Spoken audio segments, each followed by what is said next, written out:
Hi everyone, I'm Mike with Bad Goblin Games. In this video, we're going to take a look at some of the aspects of building your warband, as well as some notes about some of the unit types and some of their special abilities. Fire and Bronze has 4 categories of unit types. We have infantry, heroes, vehicles, and cavalry. The bulk of the forces on the table will be composed of infantry. There won't be any surprises here, as you'll find what you can expect in any game set in this period. Your hand-to-hand units will include warriors, veteran warriors, and guards. While all of these units are designed for up-close combat, they all have different levels of effectiveness as well as different abilities to leverage. Ranged units include archers, veteran archers, javelin throwers, and slingers. As with our hand-to-hand units, the various ranged units each possess an ability that emphasizes their role in the battle. Javelin throwers hit the hardest and have the ability to evade attackers. Those suffer from the shortest range. Slingers possess the longest range and can pin down enemy units, though are not common units, which we'll cover a bit more in this video later. Archers are usually the most common ranged combat unit. They possess a good range and are effective in numbers with their volley ability, though bows are less effective against armor than javelins and slings. A common sight on Bronze Age battlefield were levies. These are troops with little to no experience, lightly armed with little to no armor. You'll find levy troops for ranged and hand combat. While levies are not too effective in combat, they do benefit from having the ability to form units larger than other infantry units. We also include chariot runners as infantry. Chariot runners are attached and charged with protecting a specific unit of vehicles. They do this by having the ability to automatically intercept enemy infantry charging the vehicles to which they are attached. Let me show you a quick example of how the chariot runners work. So here we have Sea People's light chariots, and we have some Sea People's chariot runners. An important concept here is this is one unit. This is a single unit. The chariots and the runners activate and move as one unit. So when you do activate the unit, what we typically do is we move the chariots first, and then we move the chariot runners to follow behind them. The chariot runners are not as fast as the chariots, though they are faster than any other infantry on the field. The assumption here is that the chariot runners were drawn from the most fit troops because they have a big task. They got to try to keep up with these horses. Though, even though the chariot runners aren't as fast, what we've seen is that, assuming your chariots aren't just moving straight ahead, they're usually moving and doing some turning and so on. The chariot runners are still able to keep up with them very effectively. So the big ability the chariot runners have is they can intercept an enemy unit that's charging in. So let's just say we have this chariot here. We'll say the chariot runners are attached to them, and the chariot runners don't have to be in base-to-base contact with the chariot for this ability to work. They just have to be within 5 inches of the chariots. Now let's just say this unit of Hittite warriors, they declare a charge in. Once they do that, these chariot runners, whether they have been activated or not, can automatically move in to intercept, hold up those warriors to allow the chariot to then make its escape. Well, speaking of vehicles, we have 3 different types of vehicles in the game. We have war carts, heavy chariots, and light chariots. An important concept to keep in mind with the Bronze Age is that vehicles were mostly used in place of cavalry, as cavalry only appeared pretty much at the end of the Bronze Age. War carts are the first type of vehicle used in Bronze Age war.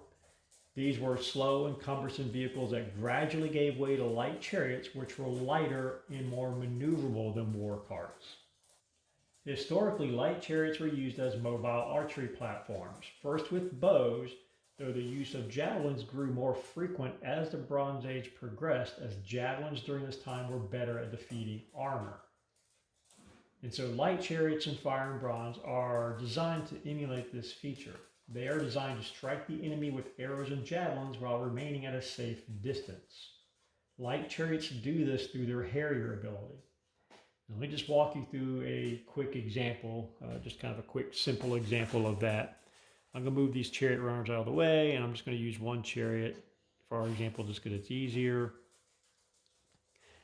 So here's our light chariot. These, they're armed with javelins in this example. So javelins have a short range. The max range for the javelins is 6 inches. So they need to be fairly close to their target to effectively attack. But what we allow these chariots to do is they can move in, and what they would do is they would execute a turn right here. Now we would momentarily pause them. So chariots have this Harrier ability. This Harrier ability allows them to make a free ranged attack at any point during their movement. So they could move, we momentarily pause them to execute this attack, and then we continue moving. So in this case, we've moved them. We would now execute our attack. They would throw their javelins at these warriors, and then the chariots would continue moving, hopefully into safety. So that is how the Harrier ability works with light chariots. The mechanics behind heavy chariots may be a bit more controversial, as there doesn't seem to be a historical agreement on how they operated. Some view heavy chariots as mobile archery platforms, just a bit more rugged than their light chariot cousins. Others view heavy chariots as vehicles of shock, performing a similar role as heavy cavalry in later periods of war. Now, this is the approach we took, as we treat heavy chariots as vehicles of shock designed to smash through a unit of infantry. Heavy chariots use their run-down ability to hit that unit of infantry, inflict an automatic attack, and keep moving. Now, let me walk you through an example of that. So we have a unit of Sea People's warriors here. We have a Hittite chariot here. The Hittite chariot, they will move in, and we do treat this as a charge. So if these Sea People's warriors had not yet been activated, they could make a response at this point. Now, the proper response here is not to charge an incoming chariot. So in most situations here, if they had ranged weapons, they might shoot. Like if this heavy chariot had already taken some wounds, then if they had bows or slings or javelins, they might take a chance and opt for their response to be a ranged attack. Maybe they could take down the chariot before it gets to them. More often than not, though, the response is just to get out of the way. Now, the challenge here is that while heavy chariots are not as fast as light chariots, they are still faster than infantry. So if they do evade as their response, they want to make sure that they actually can clear the distance between that heavy chariot. But let's just say that the Sea Peoples had already been activated, so they cannot declare a response here. This heavy chariot is going to run through these infantry. It's going to hit them. And at this point, we just kind of pause, similar as we did with the Harrier ability. We're going to roll 1d5, and that's just a d10 divided by 2. That will be the number of automatic hits this chariot will inflict. So this is not how many attacks are they going to make. This is how many times they are automatically hitting this unit. Now, normally this is 1d5 automatic hits. Hittites are a little bit better. Hittites have a special ability, and I'll cover this a bit more in this video. They have a special ability in which their heavy chariots inflict 1d5 plus 1. So I'm going to roll 1d10. I rolled a 4, so that's not too great. So that's 2 automatic hits. Again, this is a d5, so we're dividing this. So it's 2 plus the 1, because these are Hittites. So they would inflict 3 automatic hits on these warriors, at which point the warriors would have to make a save. And that save is at a penalty because they're getting ran over by heavy chariots. Now, after this attack is resolved, if the heavy chariot had no more movement left, we would just plop it on the other side of these warriors. If it had movement left, they would continue moving. If by some chance there was another enemy unit right behind these warriors, they would inflict another run them down attack on that second unit of infantry. The inclusion of cavalry may be also controversial. While the end of the Bronze Age is traditionally dated to around 1200 BCE, this wasn't just a sudden cutover that suddenly saw the introduction of new concepts and technology while the old just disappeared, just as quickly. Rather, this was a time of slow transition. It's also clear that experiments with certain technologies, including iron cavalry, were well underway by the time the Bronze Age was coming to an end. While vehicles could be seen as prestige possessions, they came with a lot of challenges, including maintenance, limited use in rugged terrain, and cost, not to mention manpower. You're really to field one, say, light chariot, it's the chariot chassis, it's 2 horses, and it's 2 riders. One rider is controlling the chariot while the other is using a bow or javelins or something like that. Though that was the option available at the time, as horses were just too small to bear the burden of armored riders. Now, with that said, cavalry was used as the Bronze Age neared its end, first in the Eurasian steppes and spreading out from there. Now, this was not cavalry as we view them in most miniature games today. This was not heavy horse riding down the enemy. Rather, cavalry during this time was limited to harassment, scouting, and messaging duties. And as with vehicles, they weren't all that effective in sustained hand combat. We also include the use of elephants for the Vedic and Shang lists. We know elephants were already being used for labor by these cultures toward the end of the Bronze Age, and so we don't feel it's too much of a stretch to include them as an option late in the period. And besides, elephants are just kind of cool on the table. So while we may have taken a liberty or two with the inclusion of cavalry, we feel it's very likely horses, camels, and elephants were used, at the very end of the Bronze Age, and they add a nice wrinkle to the game. Heroes are the final unit type we'll talk about. The Bronze Age is the age of heroes. This is the age that gave us many of our well-known figures of myth and legend. With that said, we do treat heroes as more historical and less fantasy. Heroes in the game are not designed to take on dozens of enemies all on their own. There are 2 considerations I want to talk about in regard to heroes. The first are valor dice. Valor dice are in place to allow a hero to inspire those around them in some manner. Heroes start the game with a small number of 1-use only valor dice. So typically a hero is going to begin the game with 2 valor dice. Though they can gain more by engaging the enemy, which brings up another consideration.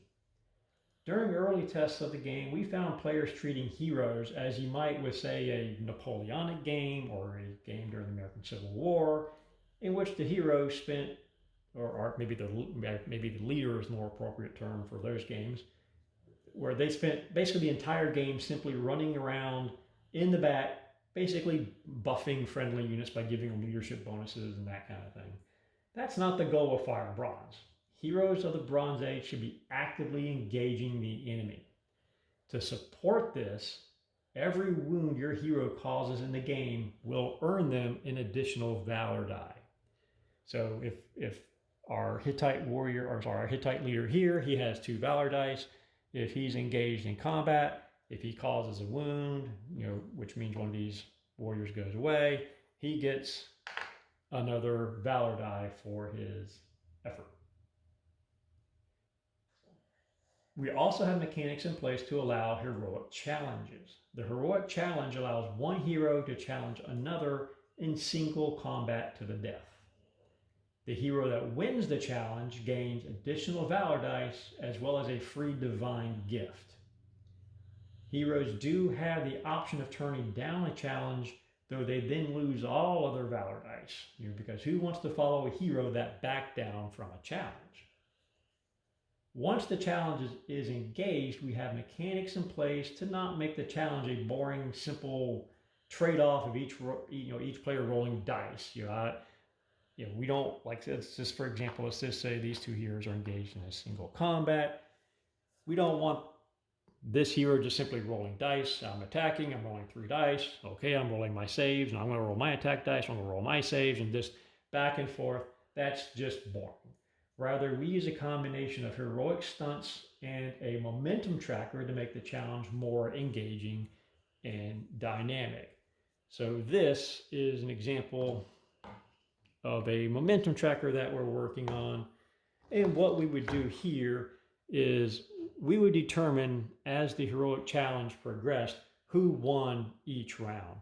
So we have our Hittite hero, we have our Sea People's hero. Let's just say they fought a round and the Hittite hero won that round. He would progress his momentum tracker by 1. So it starts at a 0. He would go up to spot 1. And he would gain this ability, a one-time use D10 that can be used for any roll during the challenge.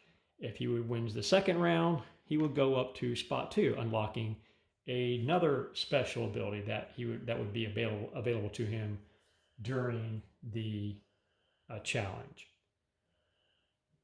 We can also see this list here. This is a list of heroic stunts. When you create a hero, you're going to pick several stunts to which your hero will have access during a challenge.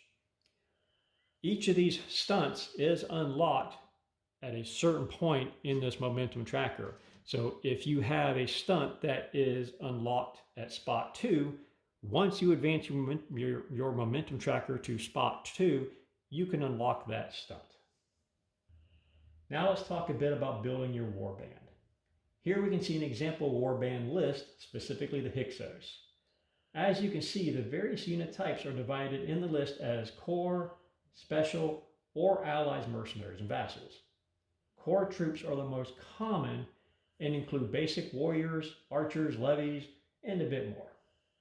Special troops are those that require more training and or more resources. This includes slingers, chariots, and guards. Allies, mercenaries, and vassals allow you to bring in units from other lists.